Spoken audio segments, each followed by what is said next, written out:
Alhamdulillah.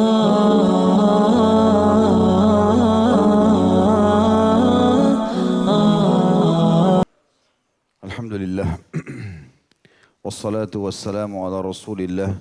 Segala puji bagi Allah subhanahu wa ta'ala sang pencipta. Dan juga kita panjatkan salawat dan taslim penuh dan cinta kepada Rasulullah Muhammad sallallahu alaihi wasallam. Melanjutkan bahasan Minhajul Muslim kita dan kita masuk bab ketiga. Alhamdulillah. Dari buku kita ini, semoga Allah mudahkan kita menyelesaikan dan memahami juga mengamalkannya. Adalah bab akhlak.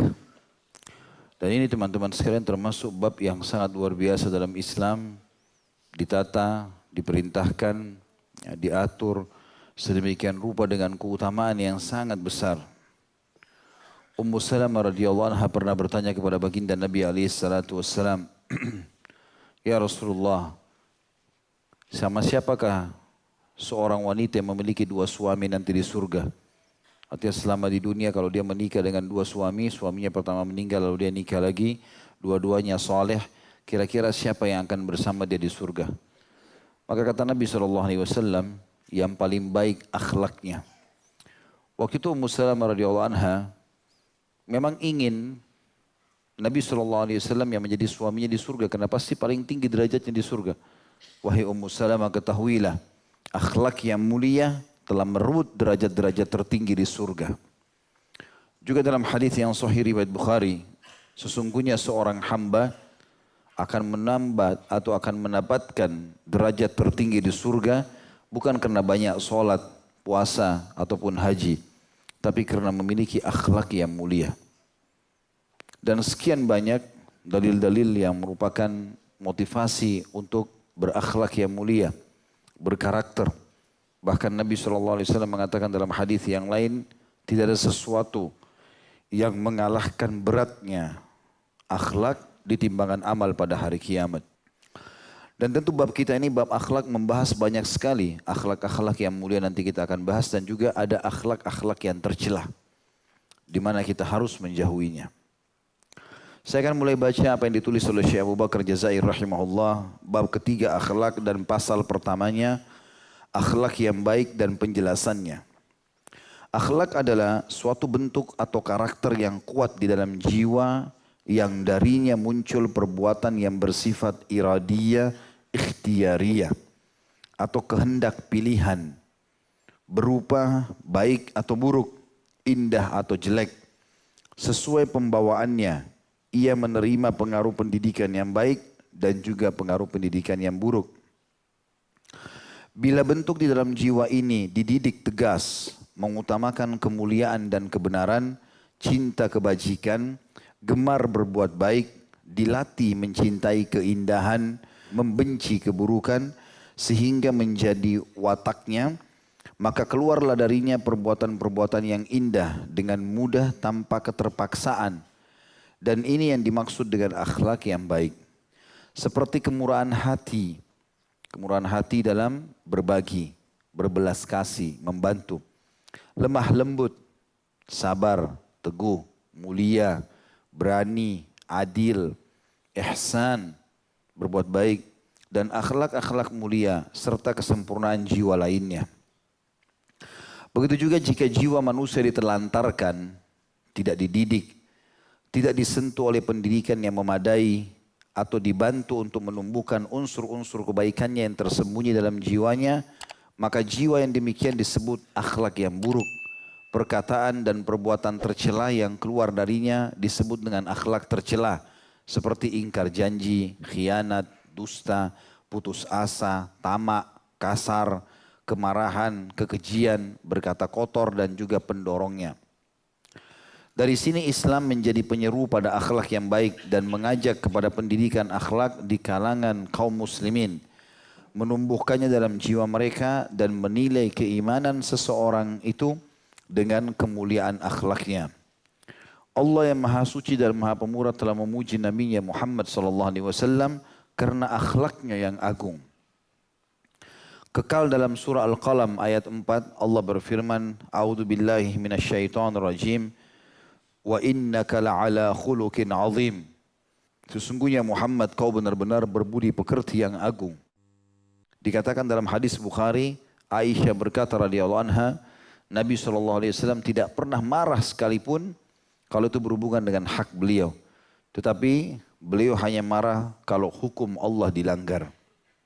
Selalu memaafkan, selalu memberi. Dalam memberi Nabi SAW tidak pernah menolak. Kata para sahabat ridwanullahi alaihim diantaranya Abdullah bin Abbas radhiyallahu anhu berkata, tidak pernah Nabi SAW dimintai sesuatu lalu beliau menolak. Selalu saja beliau memberi, berusaha. Bahkan beliau pernah duduk lalu ada orang minta dikasih oleh Nabi SAW di depan para sahabat. Dan cara Nabi SAW memberi kedermawanan, bukan pas-pasan, dikasih banyak sampai orang itu puas. Lalu datang orang kedua diberi lagi, orang ketiga diberi lagi. Sampai beberapa orang yang datang dan apa yang di tangan Nabi SAW sudah habis. Masih ada datang orang yang minta, ya Rasulullah berikan kepadaku. Maka Nabi SAW sempat murung terlihat. Umar berkata radhiyallahu anhu sebagai sahabat dan juga mertua Nabi SAW, ya Rasulullah, Allah tidak bebankan anda di atas kemampuan anda. Anda sudah bersedekah tadi, sekarang sudah habis, tidak usah sedih. Maka Nabi SAW diam saja. Lalu tiba-tiba Ali bin Abi Thalib radhiyallahu anhu memiliki kurang lebih 3 dirham atau 5 dirham di kantongnya. Dia mengeluarkan mengatakan, ya Rasulullah ini milik saya. Sedekahkanlah semau anda. Maka Nabi SAW pun tersenyum. Lalu beliau mengatakan, bihadza umirtu. Beginilah aku diperintahkan. Nabi SAW pernah diberikan mantel yang baru sekali di musim dingin. Dan saking indahnya mantel tersebut dengan kain yang mulus, tebal. Di ujungnya ada seperti hiasan-hiasannya. Seorang perempuan membawa kepada Nabi SAW di masjid mengatakan, ya Rasulullah ini saya hadiahkan buat anda. Nabi SAW menerima lalu langsung memakainya. Baru saja beliau pakai, ada satu sahabat di masjid langsung berdiri mengatakan, ya Rasulullah indah sekali baju itu. Berikan kepadaku. Baru Nabi pakai dan dia lihat Nabi baru dikasih, langsung diminta sama dia. Apa kata Nabi SAW? Baiklah, dibuka langsung, dikasih. Maka orang-orang pada saat waktu dia dikasih mantel ini menghardiknya, sahabat-sahabatnya mengatakan, kenapa kau begitu jahat dengan Nabi SAW? Bukankah baru saja engkau melihat beliau menerimanya, dan ini mantel cocok buat beliau, bagus. Beliau tampan, baju ini bagus gitu. Kenapa diminta? Maka sahabat itu mengatakan, demi Allah saya memintanya bukan karena bajunya, tapi karena pernah Nabi SAW menggunakan, maka aku berharap keberkahannya. Dan aku berharap pada saat meninggal dikafani dengan mantel ini. Tapi di sini adalah kita lihat kemurahan Nabi SAW yang luar biasa, akhlak mulia. Allah pun memerintahkan agar semua pengikutnya berakhlak yang mulia. Dimulai dari Nabi SAW dalam surah Fussilat ayat 34. Allah berfirman, A'udzu billahi minasyaitonir rajim, idfa' billati hiya ahsanu fa idzal ladzi bainaka wa bainahu adawatun ka'annahu waliyyun hamim. Tolaklah kejahatan itu dengan cara yang lebih baik. Kalau kita dihina, dicaci, apa saja, tolak dengan cara baik. Senyum saja, nggak usah balas, tenang saja hadapi. Allah mengatakan begitu, tolaklah kejahatan itu, keburukan itu dengan cara yang lebih baik. Maksudnya jangan lakukan keburukan dengan keburukan, jangan digibah, balas dengan gibah. Difitnah, jangan balas dengan fitnah. Maka akan terjadi nanti orang yang antara kamu dengan dia permusuhan seolah-olah telah terjadi teman yang sangat setia. Allah bisa membalik keadaan yang tadinya memusuhi kita justru akan menjadi sahabat dan kagum karena memang akhlak yang mulia ini. Allah Subhanahu wa taala menjadikan akhlak yang utama sebagai sarana memperoleh surga tertinggi. Sebagaimana firman-Nya dalam surah Al-Imran ayat 133 sampai 134. Ini menjelaskan bahwasanya surga akan didapatkan dengan orang yang memiliki akhlak atau karakter yang mulia. A'udzu billahi minasyaitonir rajim. Wasari'u ila maghfirati min rabbikum wa jannatin arduha as-samawati wal ard uiddat lil muttaqin alladzina yunfikuna fis sarra'i wad dharra'i wal qadhimina al ghaidha wal 'afina 'anil nas wallahu yuhibbul muhsinin. Dan bersegeralah kalian, jangan tunda lagi kepada ampunan dari Rabb kalian. Hafal baik-baik kalimat ini, taubat. Jangan tunda. Detik ini, di tempat ini, ingat dosa, astagfirullah wa atubu ilaih. Janji sama Allah tidak akan mengulanginya. Ini kalimat keselamatan. Karena semua penghambat nikmat bisa diampuni dan dimaafkan karena taubat tadi. Dan di akhirat lepas dari azab. Allah bilang bersegera, bersegera. Jangan tunda taubat itu. Dan kejarlah setelah taubat surga yang luasnya seluas langit dan bumi. Yang disediakan untuk orang-orang yang bertakwa. Artinya setelah taubat isi waktumu dengan amal-amal saleh.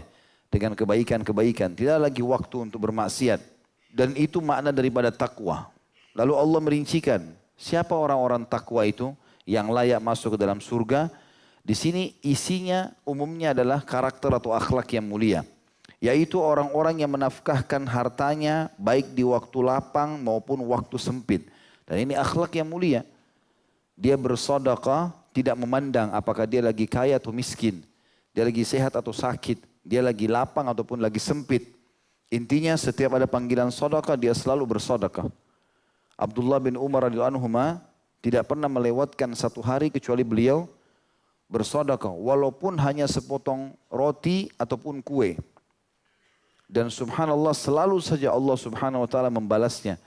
Dan para sahabat ridwanullahi alaihim menghilangkan perasaan pelit dengan cara melatih diri terbiasa mengeluarkan yang terbaik. Beliau pernah menerima 10.000 dirham habis dibagi-bagikan. Keesokan harinya Abdullah bin Umar ingin memberikan makan untanya. Dia tidak punya duit lalu dia pinjam sama orang 1 dirham. Saking gemarnya dengan sedekah. Karakter yang pertama dalam ayat ini ahli surga adalah orang yang suka berinfak. Baik dalam keadaan lapang ataupun sempit. Dan ketahuilah teman-teman infak ini sudah sering kita tekankan. Dia adalah kata kunci datangnya rezeki dan juga sekaligus menjadikan jalan keluar. Sebagaimana sabda Nabi SAW. Sedekah itu bisa meredam murkahnya Allah. Abdullah bin Abbas, Abdullah bin Umar radhiyallahu anhum majma'in, kalau mereka lagi punya masalah yang mereka hadapi, maka mereka sengaja keluar mencari kantong-kantong sedekah.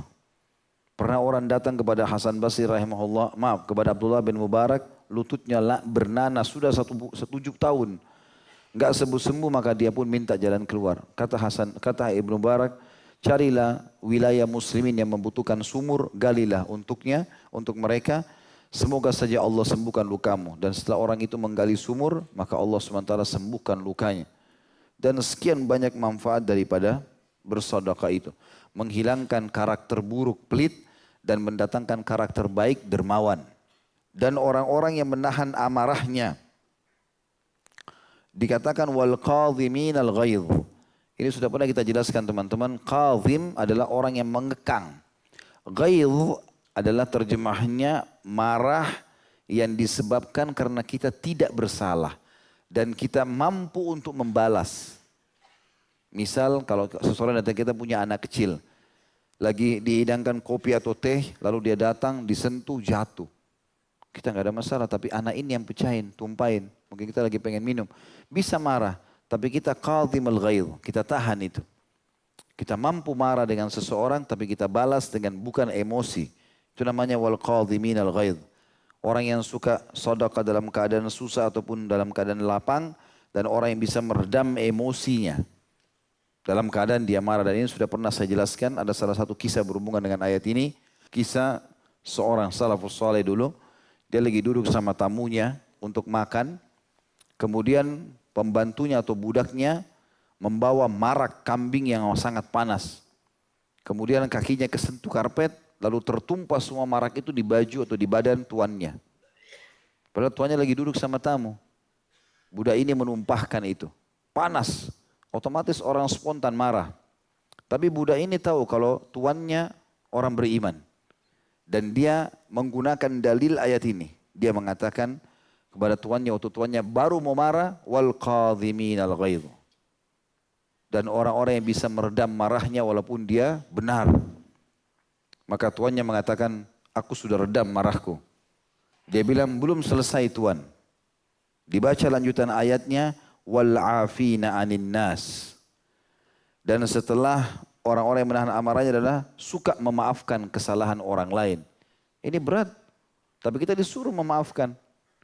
Maka dia bilang, wal afina anin nas. Maka majikannya mengatakan, aku sudah memaafkanmu. Dia bilang, belum selesai Tuan. Lanjutan ayatnya, wallahu yuhibbul muhsinin. Dan Allah menyukai orang-orang yang berbuat kebajikan. Maka kata majikannya, sebagai bentuk ketaatan kepada Allah, aku sudah bebaskan kau dari keterbudakan.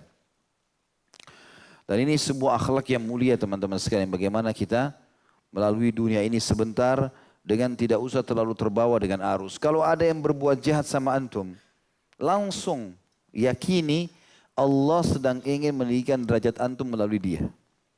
Gak usah khawatir.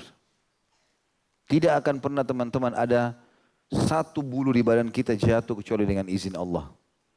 Walaupun orang ingin berbuat sejahat apapun, sehebat apapun siasat dia, apa kurangnya kehebatannya Fir'aun? Tapi kenapa dia nggak bisa membunuh Musa alaihissalam? Nabi Musa alaihissalam gampang ditemukan, di pinggir jalan selalu ada. Tinggal ditangkap, dibunuh oleh Fir'aun. Tapi kuasa Allah, Allah mengalihkan Fir'aun tidak bisa habisan ide untuk membunuh Musa alaihissalam. Terakhir pun Allah membinasakan dia. Kalau antum di jalan rel yang benar tidak usah khawatir. Orang mau lakukan apapun, yakinlah. Perbuatan dia itu adalah penyebab Allah subhanahu wa ta'ala ingin mendatangkan sesuatu yang tinggi. Kalau cobaan antum makin memuncak, berarti makin besar nikmat yang akan datang setelah cobaan tersebut. Tinggal sabar saja. Makanya Umar bin Khattab berkata radhiyallahu anhu, siapapun yang sedang datang cobaan padanya, lalu dia yakin itu adalah perintah Allah, itu adalah kewajiban yang Allah telah bebankan takdirnya Allah. Maka dia terima, dia akan dapat pahala, dia akan mudah melalui, dan juga dia akan dapat jalan keluar.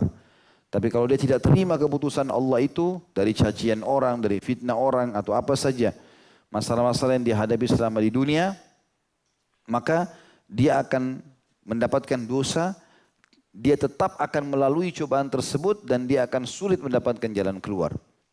Selanjutnya kata Syekh Abu Bakar rahimahullah, Allah mengutus Rasulnya Muhammad sallallahu alaihi wasallam, tujuan utamanya dalam syariat ini adalah menyempurnakan akhlak yang mulia.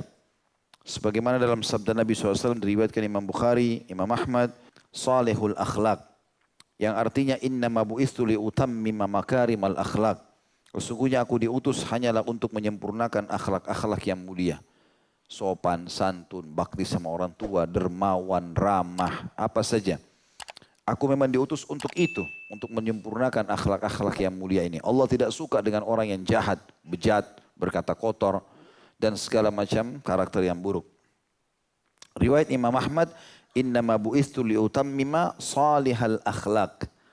Sesungguhnya aku diutus betul-betul untuk menyempurnakan akhlak-akhlak yang sangat baik.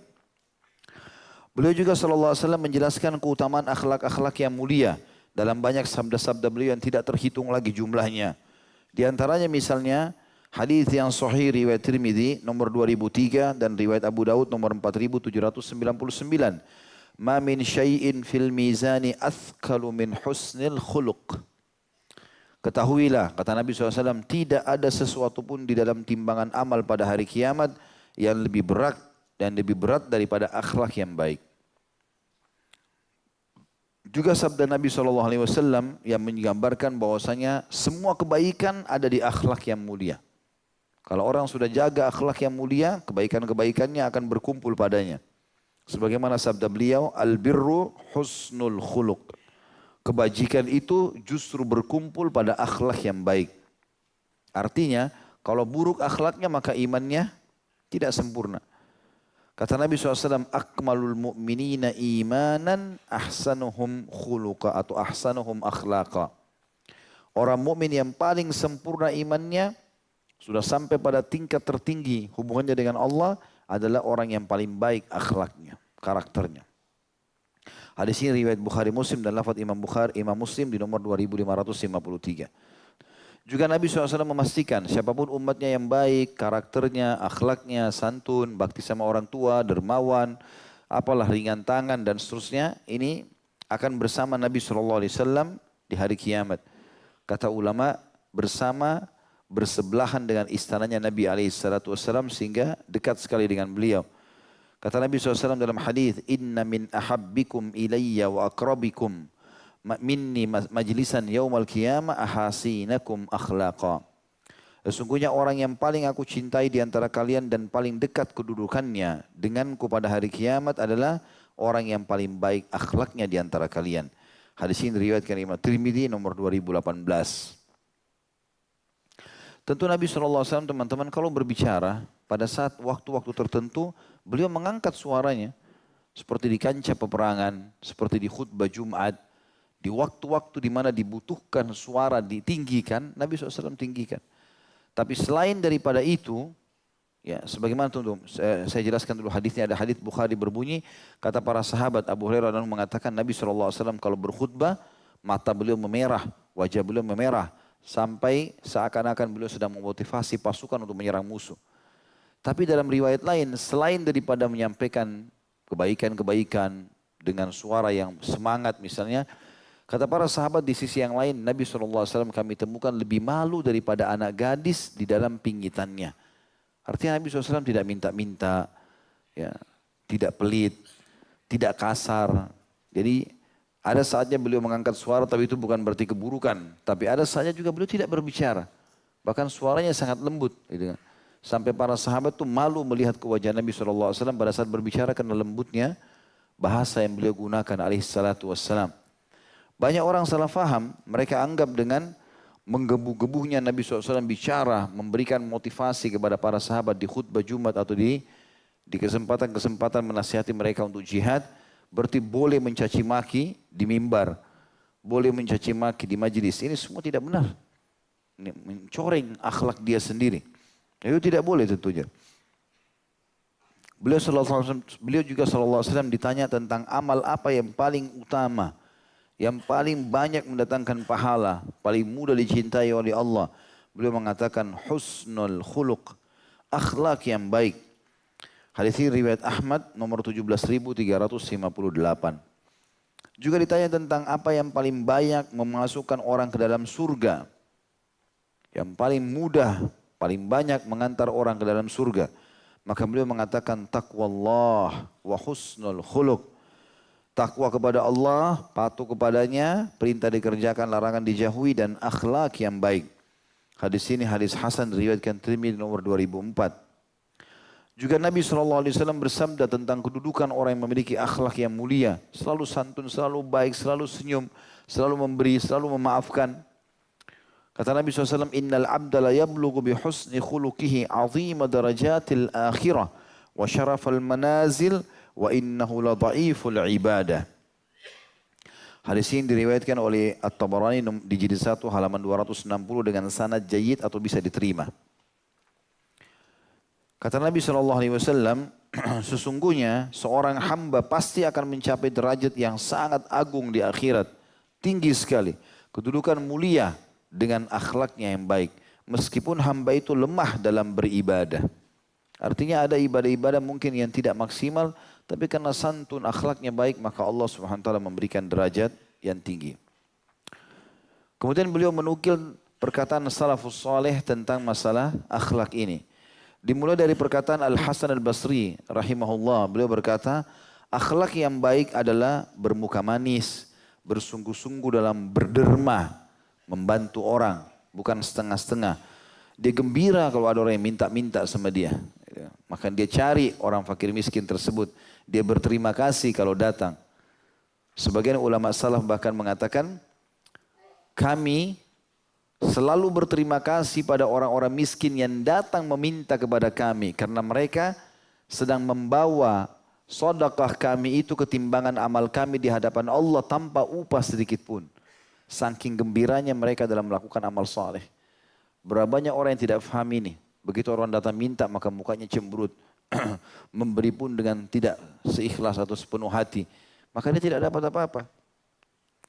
Kata Hasan Basri, akhlak yang baik adalah bermuka manis, bersungguh-sungguh dalam berderma dan menahan diri sehingga engkau mengganggu. Artinya jangan sampai mengganggu. Jadi kita selalu menjadi orang yang tidak mengganggu orang lain. Abdullah bin Mubarak, ini ada kesalahan tulisannya. Dalam retorika bahasa Arab, kalau nama seseorang dengan nama ayahnya berada di satu baris, tulisannya bin. Mestinya Abdullah bin Mubarak. Di buku ditulis apa? Abdullah ibnu Mubarak, ya kan? Sebenarnya penulisan ibnu ini dalam bahasa Arab ada dua. Pertama, namanya dia dihapus. Seperti misalnya Abdullahnya dihapus, maka dikatakan Ibnu Mubarak. Jadi tidak bisa kita bilang bin Mubarak, enggak, Ibnu Mubarak. Seperti Ibnu Umar, ya. Tapi kalau namanya disambung Abdullah bin Umar, Abdullah bin Mubarak. Makanya di sini saya bilang penulisan ada yang keliru. Ibnu juga bisa dipakai kalau nama misalnya Abdullah berada di ujung paragraf, kemudian Mubaraknya ada di bawah. Nyambung di baris yang kedua. Maka Abdullah di bawah Ibnu Mubarak karena terpisah. Tapi kalau dia ditulis bersebelahan maka harus pakai bin saja. Jelas? Jadi di sini sebenarnya Abdullah bin Mubarak rahimahullah berkata, akhlak yang baik terdiri dari 3 hal. Menjauhi yang haram. Setiap haram, enggak, saya enggak mau. Apapun negosiasinya, enggak, ini haram dalam agama. Itu akhlak yang mulia. Karena dia menjaga kesucian hubungannya dengan Allah. Kemudian yang kedua mencari yang halal. Setelah itu dia tidak vakum. Maka dia berusaha mencari yang halal. Dan yang ketiga berlapang hati kepada keluarga. Ya, artinya mendahulukan keluarga dalam bantuan, nasihat, meluruskan. Ya. Dia pun kalau marah, dia marah pada pelanggaran-pelanggaran agama. Selain daripada itu semuanya dia bertoleransi. Ini adalah akhlak yang mulia. Ulama lain berkata, akhlak yang baik adalah dekat dengan manusia, namun asing dari perselisihan di antara mereka. Itu akhlak yang mulia. Jadi kalau ada orang butuh bantuan, kita selalu hadir. Ada orang butuh nasihat, kita hadir. Ada orang berbuat baik, kita dukung. Ada orang berbuat salah, kita luruskan. Tapi kalau perselisihan, ribut di antara mereka, kita jauhi. Itu termasuk akhlak yang mulia. Tidak usah masuk di perselisihan orang lain. Kecuali betul-betul kita berada di posisi sebagai seorang hakim, penengah, kita lihat kemungkaran depan mata, baru. Kalau enggak usah jadi pahlawan kesiangan. Selalu mau cari masalahnya orang, baru mau pecahin. Dia sendiri masalahnya banyak. Ulama lain juga berkata, akhlak yang baik adalah menahan diri dari mengganggu orang mukmin dan membela orang mukmin. Ada 2 hal. Jangan ganggu mereka, jangan caci maki mereka, jangan rusak namanya. Jangan masuk ke wilayah itu. Dan juga membela kalau ada orang yang mengganggunya. Makanya kata Nabi SAW, ya, orang mukmin yang sejati adalah orang mukmin yang orang muslim yang sejati, orang muslim yang menyelamatkan muslim yang lain dari bahaya lisannya dan tangannya. Jangan masuk ke zonanya orang lain, tidak perlu. Itu jadi diri kita sendiri. Terjangkau oleh mata salah, kita luruskan. Minimal doakan supaya selamat dari keburukannya. Kalau itu benar kita dukung. Enggak tahu, enggak usah cari tahu, enggak perlu. Enggak usah masuk wilayah-wilayah yang tidak perlu. Tidak usah ambil tugasnya malaikat sebagaimana saya bilang. Ya. Sudah ada malaikat diamanahkan. Itu tetangga itu begini-begini. Itu tetangga bukan kamu. Urus diri sendiri. Itu orang ada begini, itu orang ada begitu. Tidak usah dicampuri, enggak perlu. Kecuali kita memang ada urusan di situ. Orang itu enggak bayar utang, kita lagi mau pecahkan permasalahan. Atau mungkin kalau enggak usah campurin. Makanya dalam hadis yang lain, hadis sahih kata Nabi SAW, "Da'ma yaribuka illa mala yaribuk." Tinggalkan sesuatu yang tidak bermanfaat bagimu kepada sesuatu yang bermanfaat bagimu. Orang mukmin targetnya pahala enggak? Enggak, tinggalin. Selesai. Apalagi kalau dosa, tinggalin sudah, enggak ada manfaatnya. Juga dikatakan oleh ulama yang lain, akhlak yang baik adalah jika kamu tidak memiliki kepentingan selain Allah Subhanahu wa taala. Itu termasuk puncak akhlak. Kita nasihatin orang, kita bantu orang, ya, kita meluruskan kesalahannya, tidak ada kecuali karena Allah.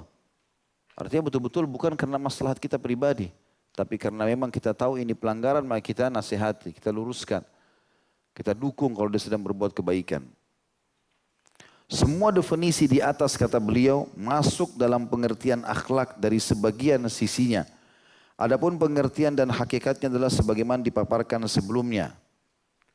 Mereka menyebutkan tentang tanda-tanda orang yang berakhlak baik, yaitu sangat pemalu, sedikit mengganggu, atau tidak mengganggu maksudnya, banyak berbuat baik, benar ucapannya, sedikit bicaranya kecuali yang penting, banyak amalnya, sedikit tergelincirnya, tidak ada pelanggarannya. Ya, sedikit demi sedikit maksudnya tidak ada pelanggaran yang dilakukan. Tidak berlebih-lebihan. Ya, sehingga tidak melanggar agama. Suka membuat jasa baik.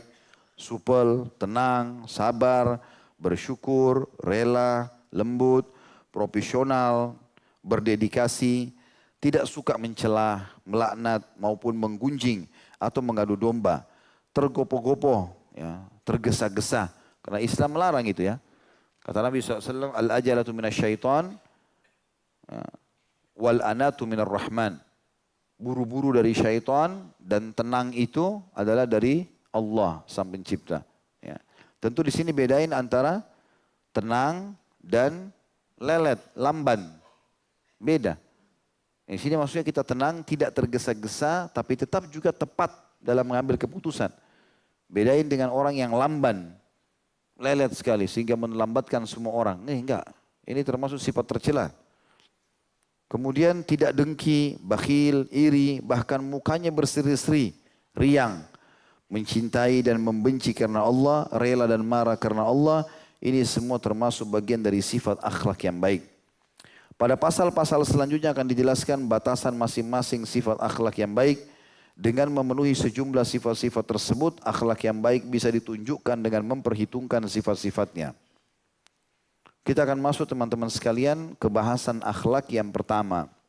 Yang diangkat oleh Syekh Abu Bakar rahimahullah di pasal keduanya. Yaitu sabar dan tahan uji.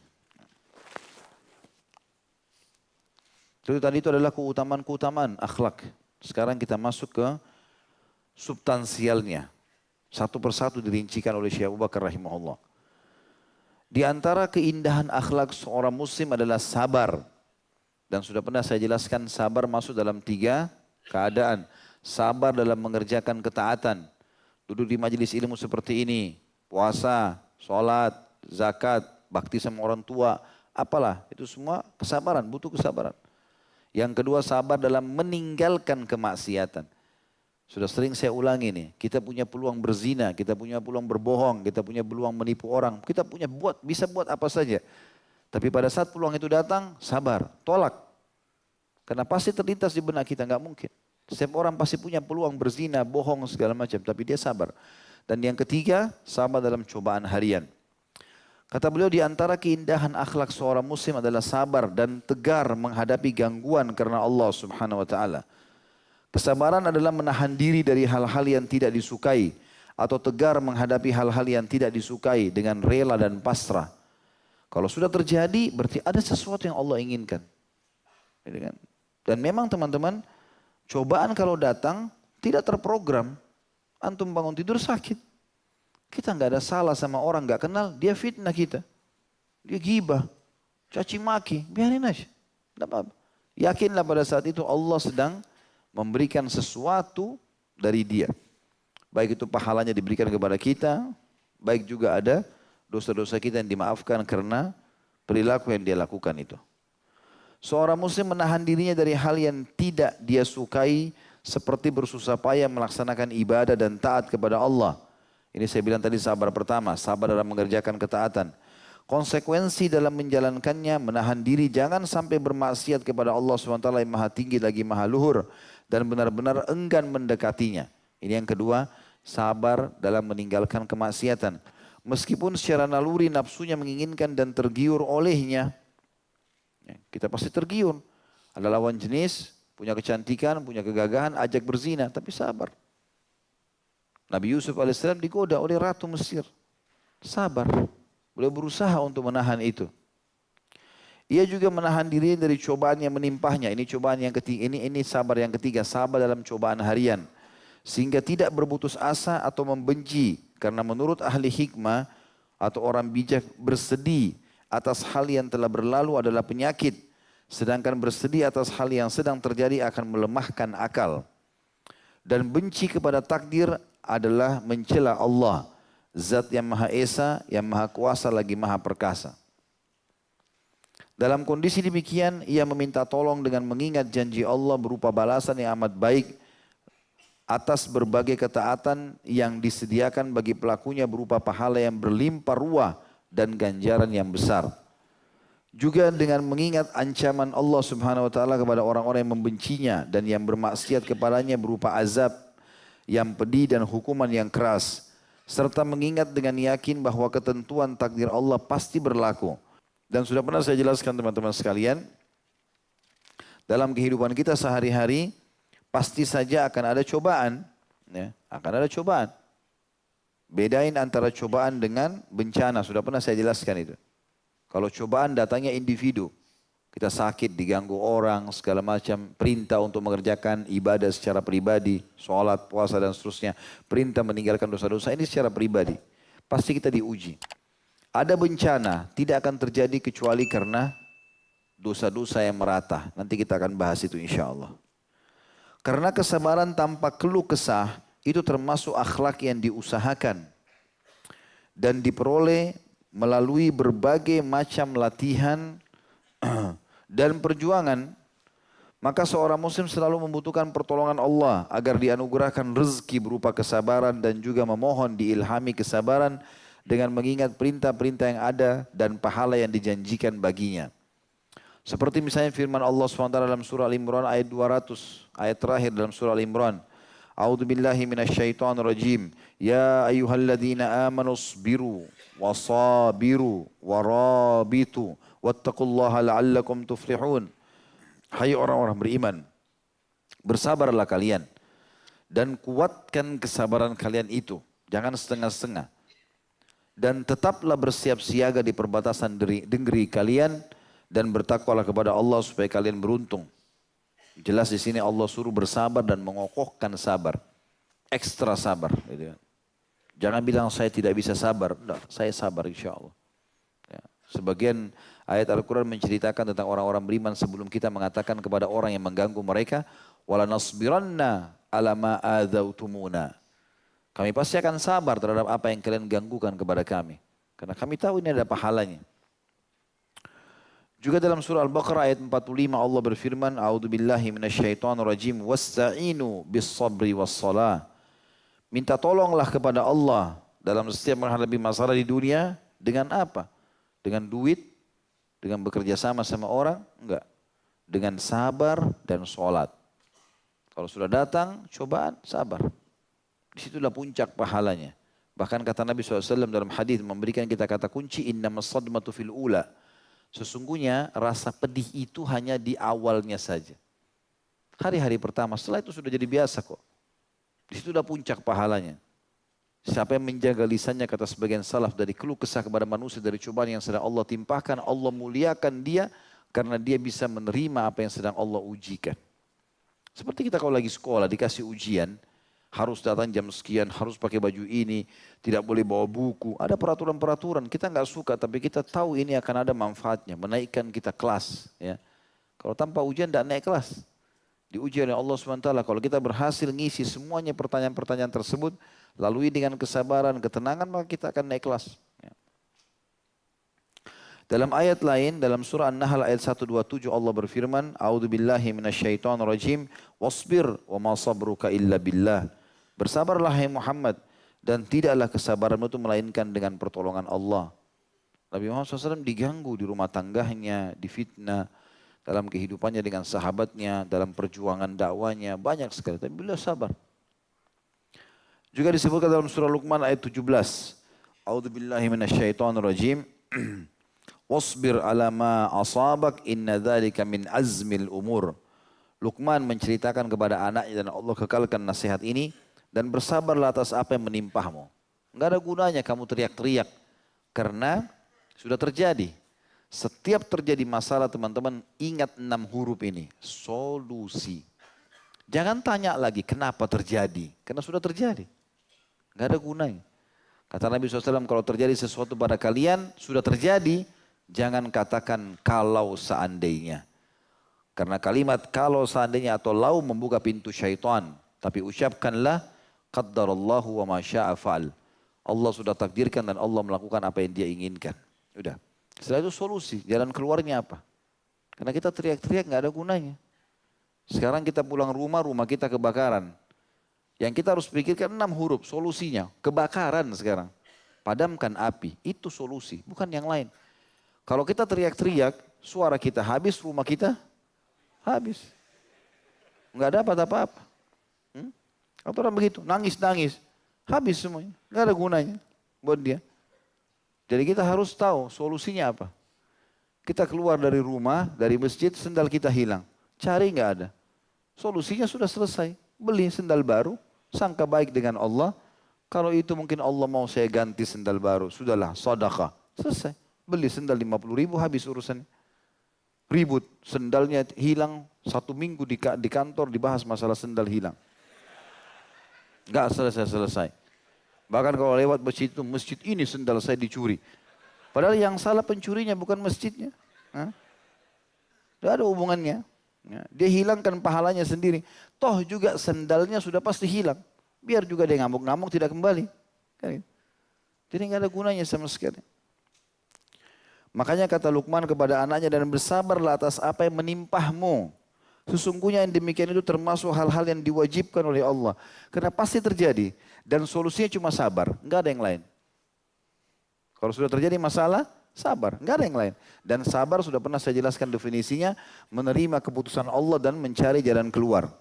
Sabar bukan elus dada duduk manis. Tidak. Tapi sabar adalah menerima keputusan Allah lalu kita ikhtiar mencari jalan keluar. Lalu ayat yang paling mulia berhubungan dengan sabar adalah ayat ini. Mengucapkan kalimat istirja. Teman-teman tentu sudah hafal dalam surah Al-Baqarah ayat 155 sampai 157. A'udzubillahi minasyaitonirrajim wabasyiris sabirin. Sampaikan berita gembira kepada orang-orang yang sabar. Kok orang sabar pasti hadapi masalah? Kok ada berita gembiranya? Allah mengatakan, alladzina idza asabathum musibatun qalu inna lillahi wa inna ilaihi raji'un. Mereka apabila ditimpa musibah mereka mengatakan innalillah, kami milik Allah, wa inna ilaihi raji'un, dan kepadanya kami akan dikembalikan.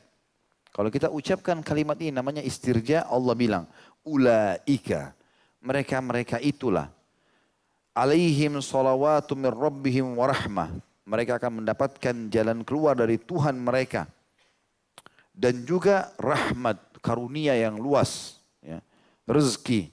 Wa ulaika humul muhtadun, mereka lah orang-orang yang mendapatkan petunjuk. Kata ulama ini dalil yang paling nyata tentang akan adanya cobaan individu. Mau nggak mau, tidak akan pernah ada seseorang di antara kita yang tidak kena penyakit.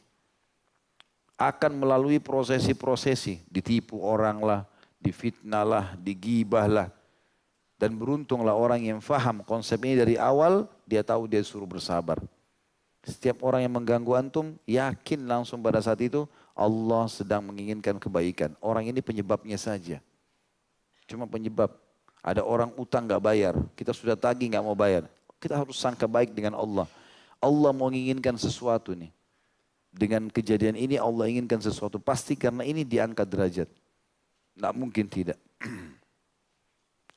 Dan tentu para ulama salaf dari sahabat dan tabi'in sudah menukil beberapa kalimat-kalimat hikmah mengatakan makin berat cobaan seseorang maka makin besar nikmat yang sedang menunggunya di ujung cobaan tersebut. Jadi pasti akan ada sesuatu. Jadi kalau antum merasa cobaan antum berat sekali dan antum bisa bersabar berarti akan ada sesuatu yang antum dapatkan di sana di ujung cobaan tersebut sesuatu yang besar pula. Kemudian dalam surah An-Nahl ayat 96 juga Allah berfirman, A'udzu billahi minasyaitonir rajim wa lanajziyannal ladzina sabaru ajrahum bi ahsani ma kanu ya'malun. Dan sungguhnya kami pasti akan memberikan balasan kepada orang-orang yang sabar dengan pahala yang lebih baik dari apa yang telah mereka kerjakan. Artinya balasannya akan sangat besar. Juga dalam surah Sajdah ayat 24 Allah berfirman, A'udzu billahi minasyaitonir rajim tentang orang-orang sabar akan diangkat derajatnya, bahkan dijadikan pemimpin-pemimpin di muka bumi. وَجَعَلْنَا مِنْهُمْ أَئِمَّةً يَهْدُونَ بِأَمْرِنَا لَمَّا صَبَرُوا وَكَانُوا بِآيَاتِنَا يُوقِنُونَ. Dan kami jadikan di antara mereka dan pemimpin yang memberi petunjuk dengan perintah kami ketika mereka sabar dan mereka meyakini ayat-ayat kami. Juga Allah menyebutkan tentang tidak adanya batas daripada pahala sabar nanti hari kiamat dalam surah Az-Zumar ayat 10.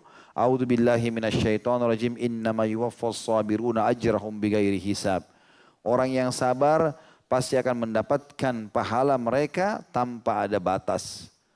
Jadi tidak lagi nilainya tapi akan diberikan banyak sekali. Itu semua ayat-ayat Al-Quran yang menjelaskan tentang masalah sabar. Kita akan masuk teman-teman sekalian dari hadis Nabi alaihi salatu wassalam berhubungan dengan akhlak sabar ini. Sabda yang pertama adalah sabda Nabi SAW riwayat Imam Muslim nomor 223. As-sabru nur. Sabar itu adalah cahaya atau pelita kehidupan. Kalau sudah bisa sabar, sudah luar biasa. Itu adalah pelita kehidupan. Juga dalam hadis yang lain, riwayat Bukhari nomor 1469, kata Nabi SAW, "Wa may yasta'fif yu'iffahullah, wa may yastagni yughnihillah, wa may yatasabbar yusabbiruhullah, wa ma utiya ahadun ata'an khairan wa awsa'a minas sabr." Barang siapa yang berusaha menjaga diri, maka Allah akan menjaganya. Dia tidak mau terjumus pada haram, Allah mudahkan dia untuk meninggalkan yang haram itu. Barang siapa yang berusaha merasa cukup, maka Allah akan mencukupinya. Kalau dia sudah merasa cukup, dia tidak mengemis, maka Allah akan buat dia cukup. Barang siapa yang berusaha bersabar, maka Allah akan menjadikannya bisa bersabar. Dan tidak ada seorang pun yang dianugerahi sesuatu yang lebih baik, lebih sempurna, lebih dia butuhkan, lebih daripada diberinya kesabaran. Hadis ini riwayat Muslim nomor 2999. Maaf, Imam Bukhari 1469. Juga Nabi SAW memuji orang mukmin karena kesabarannya dalam masalah yang dihadapi.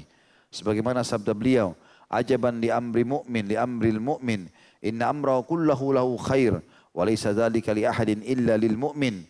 In asabathu sarra'u syakar, fakana khairan lah. Wa in asabathu darra'u sabar fakana khairan lah." Sangat menakjubkan perkara orang-orang mukmin itu. Sesungguhnya seluruh urusannya pasti baik baginya. Kalau sudah sampai pada level keimanan tinggi dia begini. Dan tidak ada demikian itu, tidak memiliki kecuali orang mukmin saja. Yaitu bila mereka mendapatkan kesenangan, mereka selalu bersyukur. Dan itu baik buat dia.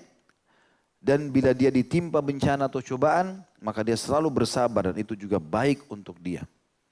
Hadis riwayat Muslim nomor 2999.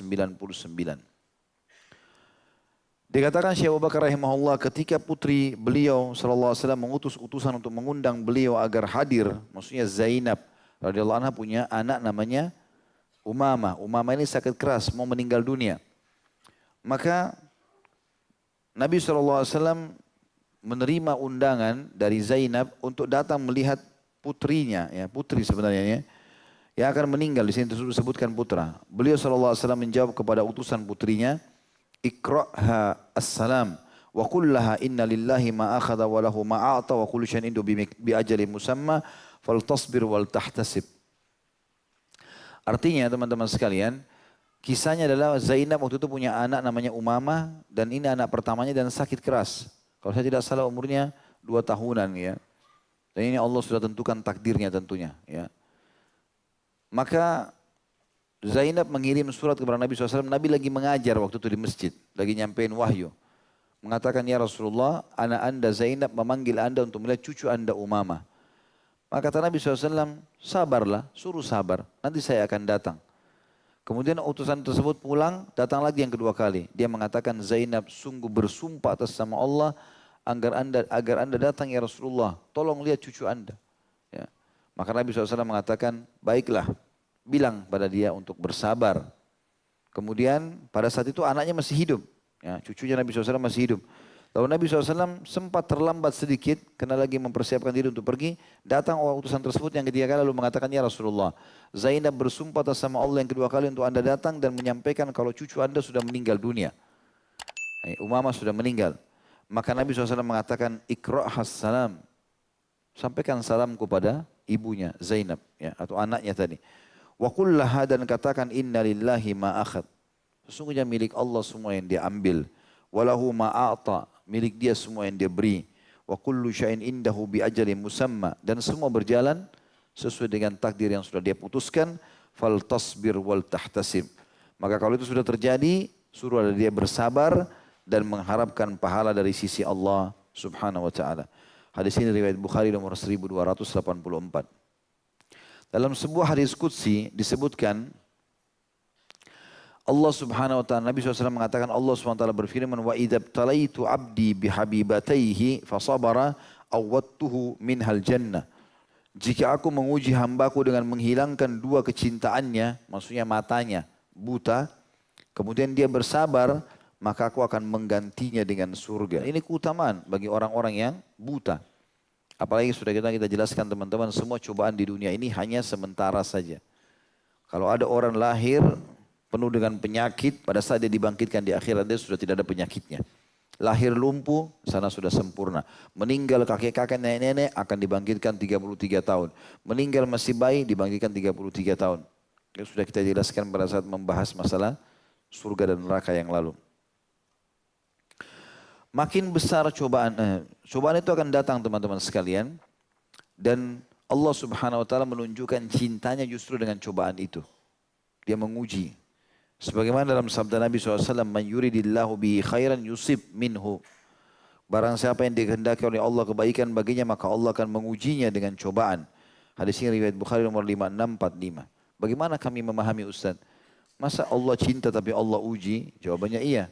Karena cobaan bagi orang beriman itu menguji keimanannya. Benar gak dia dengan keimanannya? Yang pertama. Yang kedua, dia bisa meringkas umurnya dalam ketaatan. Saya pernah kasih contoh, kalau ada orang lagi kena cobaan apapun, lagi berat, dadanya lagi sesak, pikirannya lagi penuh, gitu kan. Dia lagi bingung untuk mendapatkan jalan keluar, lalu ada yang mengajak buat maksiat. Diajak ke karaoke, diajak ke diskotik, masih mau pergi? Itu saja sudah tidak. Dia tidak mau, ya, karena dia padat dengan perbuatan-perbuatan atau cobaan yang sedang datang. Jadi memangkas umurnya dalam ketaatan. Yang ketiga, mengangkat derajatnya di surga yang tidak bisa dijangkau kecuali dengan cobaan tersebut. Harus dicoba, baru bisa dapat. Makanya dalam hadis lain dikatakan sesungguhnya orang yang paling berat cobaannya, dalam hadis Bukhari juga, adalah para nabi-nabi. Kemudian datang orang yang setelahnya, kemudian datang orang yang setelahnya. Juga dalam sabda Nabi SAW, inna idhamal jazai ma idhamil bala, wa anna Allah ta'ala idha ahabba qawman ibtalahum, wa man radiya falahu ridha, wa man sakhita falahu sukht. Sesungguhnya besarnya pahala tergantung kepada besarnya ujian. Dan bahwasanya Allah Subhanahu wa taala bila mencintai satu kaum, dia menguji mereka. Maka siapa yang ridha, baginya keridhaan dari Allah. Yang mau menerima cobaan tersebut, dia dapat ridhonya Allah. Dan siapa yang membenci, maka dia akan mendapatkan kebencian Allah. Hadis ini diriwayatkan oleh Ibnu Majah di nomor 4031 dan Tirmidzi nomor 2396. Jadi kita terima lebih baik buat kita. Dapat pahala dan Allah juga cinta. Kalau kita enggak terima malah mendapatkan kemurkaan Allah SWT. Karena Allah ingin menguji hamba-hambanya. Memang begitu tujuannya. Liyabluwakum ayyukum ahsanu amala, agar diuji oleh Allah SWT siapa di antara kita yang paling baik beramal. Dan dalam cobaan ini teman-teman selalu ada jalan keluarnya. Tidak ada orang cobaan tidak punya jalan keluar. Karena Allah bilang fa innamal usri yusra. Kita harus tahu teman-teman akan ada ujungnya. Tinggal bagaimana kita ikhtiar maksimal. Ya. Masalah kadar berapa lama itu Allah lebih tahu. Kemudian dalam hadis yang lain yang mulia, hadis riwayat Imam Tirmidzi dengan sanad hasan sahih nomor 2399, kata Nabi SAW, "Ma yazalul bala'u bil mu'min fi nafsihi wa waladihi wa mali hatta yalqa Allah wa ma alaihi khati'ah." Tidak henti-hentinya ujian menimpa orang mukmin pada diri. Jadi antum kalau makin kuat imannya jangan bilang, kok ini cobaan baru selesai, cobaan lagi ya. Memang begitu, antum akan dicoba oleh Allah SWT. Diuji. Makin banyak cobaan berarti makin tinggi level keimanan kita. Sabar. Sabar. Dan ada yang cepat selesai, ada yang butuh waktu dalam menyelesaikannya. Tapi kesabaran akan membuat kita lapang dada menerimanya. Tidak henti-hentinya ujian menimpa orang mukmin pada diri, anak maupun hartanya sampai dia bertemu Allah dalam keadaan tanpa dosa. Ya, tentu hadis ini juga diriwayatkan Tirmidzi, saya katakan nomor 2399. Kata beliau, tegar menghadapi gangguan termasuk kesabaran namun lebih berat. Ia merupakan barang berharga kaum siddiqin dan syiar orang-orang saleh. Hakikatnya yaitu jika seorang muslim rela menderita dalam menegakkan agama Allah, kemudian bersabar dan tabah, kemudian tidak membalas keburukan kecuali dengan kebaikan, tidak mendendam untuk diri sendiri maupun mengutamakan diri sendiri selama berada di jalan Allah dan selalu siap sedia mencari ridha Allah. Contoh teladannya dalam hal ini adalah para rasul yang saleh. Sebab jarang di antara mereka yang tidak mendapat penderitaan di dalam menegakkan agama Allah dan tidak mendapat ujian dalam menempuh jalan menuju Allah. Bahkan ada nabi-nabi yang dibunuh kan. Seperti Nabi Yahya alaihissalam dibunuh oleh kaumnya sendiri. Sampai dibunuh pun dia bersabar. Ada sampai cobaan yang luar biasa. Abdullah bin Mas'ud radhiyallahu anhu berkata, seakan saya melihat Rasulullah SAW sedang menceritakan seorang nabi dari para nabi-nabi Allah. Dipukuli oleh kaumnya sampai berdarah-darah. Ia membersihkan darahnya dari wajahnya sambil berdoa. Allah maghfir qaumi fa innahum la ya'lamun. Ya Allah ampunilah kaumku karena sungguhnya mereka tidak mengerti. Hadis ini riwayat Bukhari nomor 6929, Imam Muslim 1792. Artinya saking sabarnya para nabi-nabi ini sampai-sampai mereka walaupun digebukin oleh kaumnya, dia tahu ini kaumnya tidak mengerti. Bukan dia doakan kehancuran buat mereka, tapi dia mengatakan ampunilah mereka. Karena mereka tidak mengerti. Ini salah satu contoh ketabahan Rasulullah SAW. Contoh lainnya adalah pada suatu hari beliau SAW membagi-bagi harta. Kemudian seorang badui berkata, ini pembagian yang tidak menginginkan wajah Allah. Kemudian kalimat itu disampaikan kepada Rasulullah SAW. Sehingga memerah kedua pipi beliau. Kemudian beliau bersabda, yarhamullahu akhi Musa, laqad udhiya bi aktsara min hadza fasabar. Semoga Allah merahmati saudaraku Musa, beliau telah disakiti lebih daripada ini tapi beliau bersabar. Hadis ini riwayat Muslim nomor 6336. Kesabaran Musa alaihissalam luar biasa. Bani Israel sudah dikasih sekian banyak manfaat, tapi tetap saja kufur kepada Allah Subhanahu wa taala. Kufur. Ya. Makanan dari langit turun, mereka masih kufur. Minta kepada Nabi Musa alaihissalam, hai Musa, mintalah kepada Tuhanmu supaya dikeluarkan buat kami bawang, kacang-kacangan. Kata Musa, kalian mau ganti makanan dari langit, manna dan salwa, kemudian mau diganti dengan bawang yang keluar dari tanah. Tapi mereka maunya begitu, kufur. Nabi Musa alaihissalam sabar. Mereka bilang Musa itu badannya ada cacatnya. Makanya Nabi Musa selalu pakai baju mantel, gitu kan. Karena Nabi Musa alaihissalam memang suka pakai baju yang tebal. Satu waktu Allah SWT perlihatkan buat mereka. Nabi Musa AS lagi mandi, airnya mengalir membawa bajunya. Mereka melihat punggung Musa AS tidak ada apa-apa. Tapi mereka mencaci maki Nabi Musa AS. Nabi Musa sabar, sabar. Kalau kita ikuti serialnya Nabi Musa AS dan insya Allah kita akan adakan nanti Tablik Akbar serial 25 Nabi. Itu luar biasa kalau kita rentetan. Saya baca historinya beliau itu. Bagaimana sabarnya terhadap kaumnya ini luar biasa. Jadi kufur yang luar biasa, berkata-kata kasar. Di fitnah yang luar biasa tapi beliau sabar. Dan Nabi SAW mengatakan itu. Sungguh semoga Allah merahmati saudaraku Musa. Beliau telah disakiti lebih daripada ini tapi beliau bersabar. Khabbab bin Arat radhiyallahu anhu berkata, kami mengadu kepada Rasulullah SAW yang sedang duduk pada hamparan kain burda di naungan Ka'bah. Kami berkata, tidakkah anda memohon pertolongan untuk kami dan berdoa untuk kami? Khabbab bin Arat seorang sahabat Nabi yang mantan budak. Pernah saya ceritakan. Di belakang tulangnya, dari tulang lehernya sampai tulang ekornya itu ada lubang dalam berwarna merah dan hitam. Ya, karena terbakar sampai di zaman Umar bin Khattab pernah beliau dipanggil mengatakan, hai Khabbab, siksaan apa yang paling sakit Quraisy lakukan padamu? Dia buka bajunya dilihatkan bolong itu dari atas sampai ke tulang ekornya. Umar langsung nangis. Apa yang mereka lakukan dengan kau hai Khabbab? Dia bilang, sungguh demi Allah hai Amir Mu'minin mereka meletakkan batu-batu panas yang runcing ditanam di tanah, kemudian aku diseret di atasnya sampai membuat bolong. Pada saat lagi berdarah-darah, Khabbab bin Arat datang kepada Nabi SAW. Ya Rasulullah, nih lihat nih, bagaimana siksa yang mereka lakukan di Mekah ini. Apa yang Nabi SAW lakukan? Tuh lihat lukanya Khabbab. Beliau bilang, qad kana man qablakum yu'khadur rajulu fayuhfaru lahu fil ardi fayuj'alu fiha thumma yu'ta bil minshar fayudau ala ra'si fayuj'alu nisfain wa yumshatu bi amshatil hadid ma duna lahmihi wa 'azmi ma yasudduhu dzalika an dini. Sungguh dahulu pernah ada orang sebelum kamu yang pernah ditangkap lalu tanah digali untuknya dan dia ditanam di sana. Diambil gergaji lalu diletakkan di kepalanya dan dibelah menjadi dua. Dan ada juga yang disisir dengan sisir besi yang menembus daging-daging dan tulang-tulangnya. Namun hal itu tidak memalingkannya dari agama Allah. Hadis ini riwayat Bukhari nomor 3612. Tentu teman-teman sekalian, siksaan yang menimpa Khabbab bin Arat, Bilal bin Abi Rabah, Yasir dan Sumayyah, serta anaknya Ammar radhiyallahu anhu ajma'in yang sangat menyakitkan. Tentu berbeda keadaan kita di masjid ini dengan kalau kita sedang hadapi masalah itu ya. Karena kalau kita sedang hadapi masalah itu misalnya beda orang yang sehat dengan orang yang sedang sakit dan proses menyembuhkan dirinya. Orang yang sedang sakit dia merasa bisa nggak ya saya lalui. Tapi orang kalau sedang terjadi maka dia akan lalui mau tidak mau. Kesabaran di situ dibutuhkan. Kalau orang sabar kata ulama, Allah akan memperlihatkan cobaan itu ringan buat dia. Seperti itu Bilal radhiyallahu anhu ditahur batu besar, dia karena sudah niat sabar maka Allah mudahkan. Batu itu walaupun berat tidak membuat dia berpaling. Jadi beda dengan kondisi kita yang sekarang. Tidak bisa kita pertemukan antara ini dengan pada saat kita sedang hadapi kasus ya. Kalau kita sekarang tidak ada keluarga kita yang meninggal, kita biasa saja. Dan kita lihat ada tetangga yang keluarganya meninggal, kita juga anggap biasa. Tapi pada saat kita hadapi, berat buat kita juga. Sebagaimana mereka rasa berat. Ya. Tapi disitulah kalau kita niat sabar, Allah akan berikan kita kesabaran. Seperti hadis tadi. Waman yatasabbar yusabbiruhullah.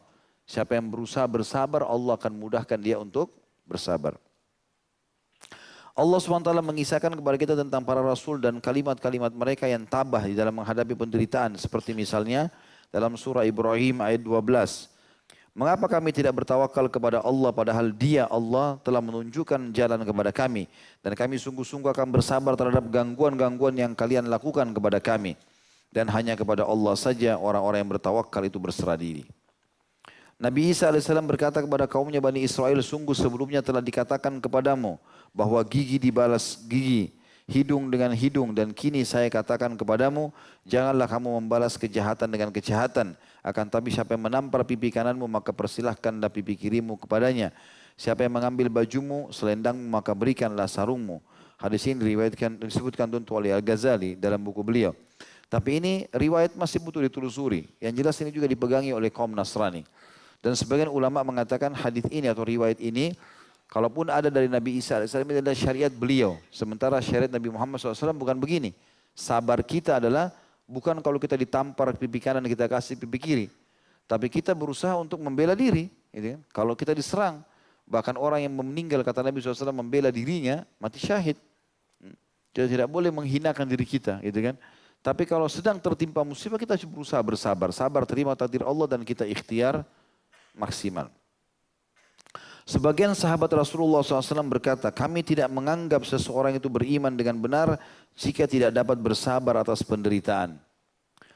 Di bawah sinar keteladanan yang faktual dan contoh-contoh kehidupan nyata tentang kesabaran dan ketabahan inilah kaum muslimin hidup di dalam kesabaran, mengharap pahala dan tabah tanpa mengeluh maupun marah.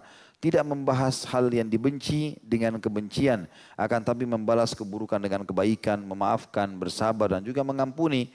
Sebagaimana Allah berfirman dalam surah Asy-Syura ayat 43, A'udzu billahi minasyaitonir rajim wa man sabara wa ghafara inna dzalika lamin azmil umur. Tapi siapa yang bersabar dan memaafkan, sungguhnya perbuatan yang demikian termasuk hal-hal yang diutamakan atau akan meninggikan derajat dia tentunya. Dan sebagai penutup teman-teman sekalian juga ada hadis yang belum saya sebutkan tapi sudah pernah kita sebutkan hadis ini. Kata Nabi SAW, aku akan menjadi pemimpin di tempat terendah surga bagi orang-orang yang meninggalkan bohong walaupun bercanda. Dan aku akan menjadi pemimpin di tengah-tengah surga bagi orang yang meninggalkan perdebatan walaupun dia benar. Dan aku akan jadi pemimpin di tempat tertinggi surga kepada atau bersama dengan orang-orang yang memiliki akhlak yang mulia.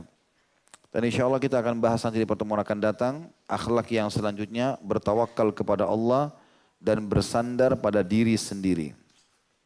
Itu saja yang kita bahas insya Allah. Mudah-mudahan bermanfaat. Subhanakallahumma bihamdika. Asyhadu an la ilaha illa anta astaghfiruka wa atubu ilaik. Mas, sebelum kafaratul majlis, Afwan Marwan. Saya minggu depan safar. Jadi belum ada ya. Ta'lim kita Senin depan. Saya 2 pekan tidak ada karena bimbing umrah insya Allah. Maka kita akan bertemu nanti di pekan pertama di bulan Maret. Wassalamualaikum warahmatullahi wabarakatuh.